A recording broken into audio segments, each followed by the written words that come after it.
रामकृष्ण हृदय दादा, जर आपले छत्रपती शिवाजी महाराज जन्माला आले नसते ना, तर आपल्याला प्रत्येक गोष्ट विचारून करावी लागली असती.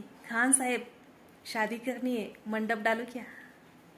खान साहेब शादी करो क्या? प्रत्येक गोष्ट खान साहेब दिवाळी आई आहे, दिये जलाऊ क्या? प्रत्येक गोष्ट विचारावी लागली असते.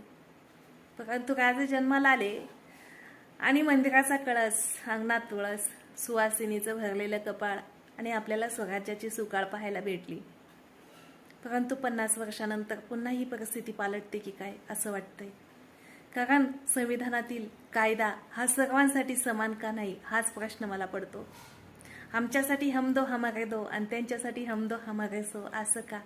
कालांतराने बहुमत सत्ता त्यांची होऊ शकते, कारण बळी तो कानपिळीच असतो कायम. जय श्रीकृष्ण.